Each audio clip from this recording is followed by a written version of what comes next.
Bom dia, Atos. Bom dia a todos e a todas. Eu agradeço a oportunidade de estar presente mais uma vez. Eu gostei muito da pergunta do que nós entendemos sobre o jornal EBE. Eu, vendo as duas publicações escritas, além do jornal do rádio, nós temos observado que as matérias são matérias que abordam as questões sociais do cotidiano, que têm dado complementariedade aos questionamentos que o mundo tem posto. Como é que o mundo tem sido visto, como as relações entre as pessoas, as relações institucionais. Então o EBE realmente trata de questões da comunidade local e da comunidade num sentido mais amplo, mundial. Quando nós falamos em educação, nós temos que entender a educação não só uma educação formal centrada em sala de aula. A sala de aula é um aspecto importantíssimo da formação individual e coletiva. Mas a educação ela é algo mais amplo, ela está dentro da sua casa, ela está nas relações de trabalho, ela está nas relações em que você estabelece do conjunto religioso. Então a educação é algo que ultrapassa a fronteira da escola, mas também insere estas questões escolares. Então quando a gente fala em educação e sexualidade, eu estou falando como é que um professor em sala de aula lida com isso, como é que uma direção lida com isso, como é que os pais lidam com isso, como a religião lida com isso, como as questões políticas estão inseridas nessa abordagem da sexualidade e como isso interfere diretamente na forma com que o indivíduo se coloca, se sente na sociedade.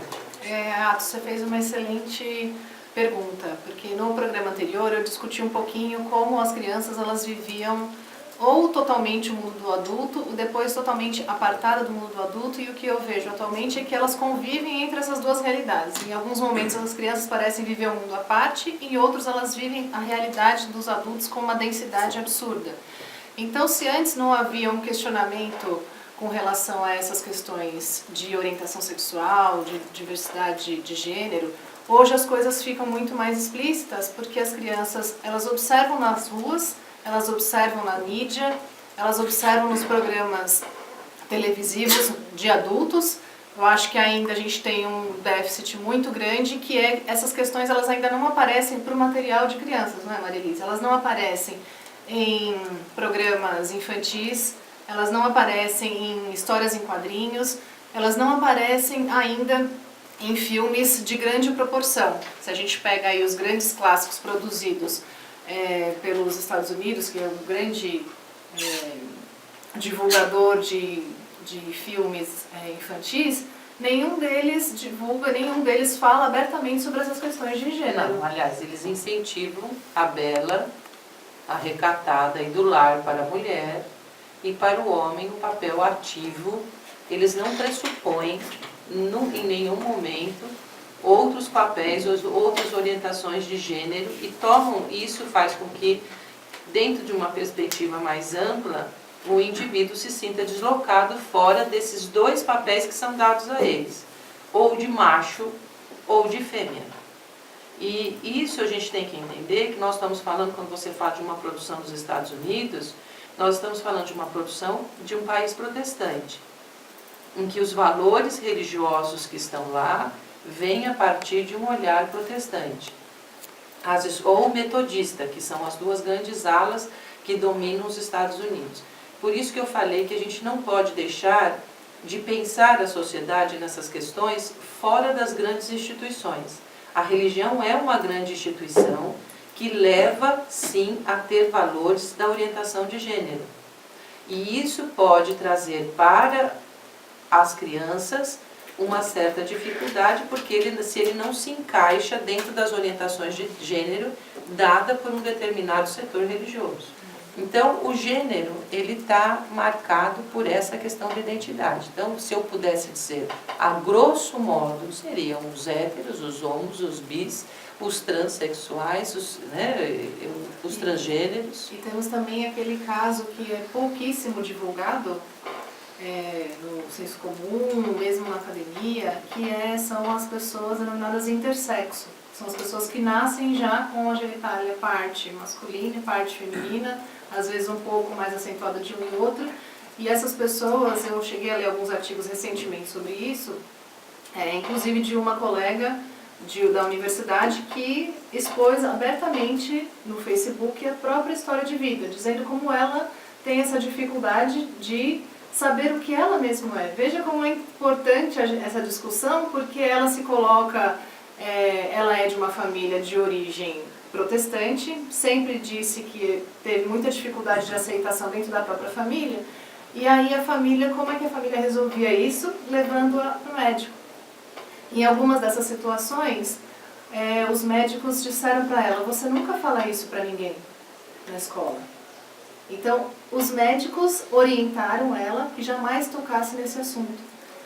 Algo que é constituidor da vida dela. Ela se constitui, né, enquanto pessoa, inclusive por conta da sua orientação sexual, a sua questão de gênero, enfim. Então, ela foi orientada a se silenciar. Então, eu acho que essa discussão é muito importante, e aqui o programa contribui muito com isso, que é a gente tornar essas coisas às claras, de modo que a gente consiga ver as pessoas e não silenciá-las ainda mais. Porque a religião, ela preconizava que nós, mulheres havíamos nascido para procriar, gerar filhos. Essa era a função da mulher. E que o nosso útero, se não fizesse isso, nos levaria à loucura. Isso foi um estigma que nos acompanhou até o século XIX.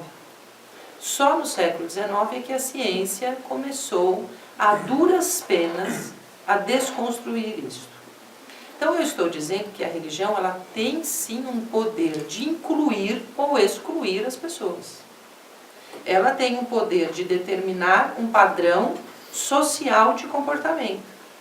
Então quando a religião chega e fala só existe um homem ou só existe mulher e o restante não é proveniente das coisas sagradas ou divinas, eu estou excluindo uma gama de pessoas que não se sentem nem homens e nem mulheres. Ou resolveram, dentro da sua orientação sexual, ser homens, mas gostar do sexo oposto. Então, ou ser mulher e gostar do sexo oposto. Então, a religião, ela se torna aí um inibidor. Os discursos religiosos, a forma com que a gente põe nisto, é uma coisa que pode trazer consequências severas para as pessoas que têm outra orientação sexual. E isso não fica dentro do espaço da igreja.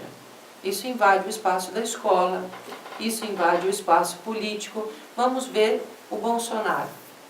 É uma pessoa que usa um discurso religioso no espaço público-político para levar as pessoas à violência contra outras pessoas que sejam homossexuais.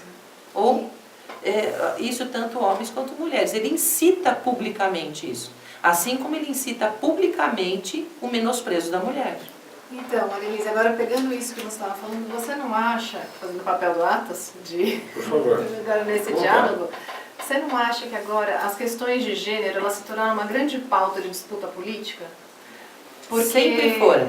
Sempre foram. Sempre foram. As questões de gênero sempre foram uma pauta de disputa política. A única coisa é que a mulher nunca conseguia entrar no ringue. Nem o homossexual conseguia entrar no ringue. Nós éramos barrados antes de entrar no ringue. Agora nós entramos. Então as discussões ficaram públicas. As discussões e a internet e a academia nisso tiveram um grande valor. Porque as discussões acadêmicas sobre gênero começaram a criar um impasse. Isso não era bem visto pela academia também. Mas hoje, aumentando o número de discussões sobre isso, olhar a realidade sobre isso, acaba trazendo aí um benefício coletivo. Eu queria agradecer, Atos, mandar um abraço, um beijo para o João e para o Rutinaldo. Uma pena que eles não estiveram aqui, mas como o Atos falou sobre o tempo para a gente debater, na verdade, pouquíssimo tempo, porque essa discussão, eu acho que ela não deve ser pontual. Eu até faço a sugestão aqui para que vocês tenham aí constantemente essa pauta sobre as questões de gênero, assim como a questão da educação, que eu julgo serem temas importantes se a gente quer, de fato, seguir aquele olhar de Hébé.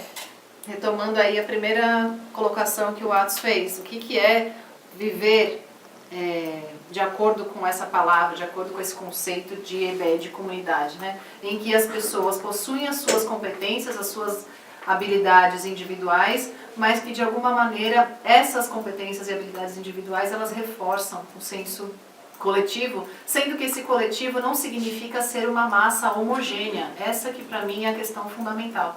A gente pode ter essa noção de EBE, sendo que as pessoas têm as suas próprias diferenças e especificidades que devam ser respeitadas. É por isso que a questão de gênero é tão importante. A questão do bullying de ser discutida é tão importante. Se a gente tem uma ideia de que a pessoa pode ser homem, pode ser mulher, ter orientação sexual XYZ, mas desde que ela seja respeitada, a gente vai estar contribuindo para essa noção, a gente vai estar contribuindo para uma sociedade menos castradora, uma sociedade menos violenta, coisa que todos nós temos buscado há muitos séculos, seja lá em quais sociedades, a gente tem aí grupos que lutam por isso. Ontem mesmo eu estava tendo uma discussão com o João sobre essa questão da filosofia. O que a filosofia acaba discutindo? Qual é a grande questão da filosofia? É o como agir eticamente. O que é ser ético? Acredito que isso seja uma dessas questões que estão diretamente vinculadas aos direitos humanos e à cidadania. Como nós nos portamos perante os nossos grupos, perante a nossa comunidade. Então eu agradeço mais uma vez, agradeço Maria Elise pela honra aqui de dividir esse espaço com você.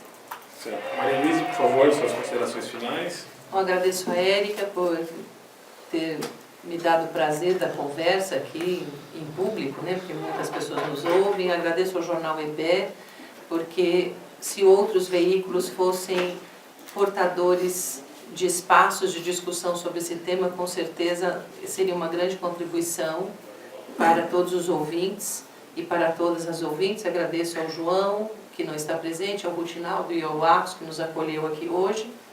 E eu gostaria de deixar aqui uma colocação para quem me ouve. Vocês têm uma casa que vocês compraram, organizaram do jeito que vocês acharam melhor. Porque é um direito seu, é o seu espaço, que é a sua casa.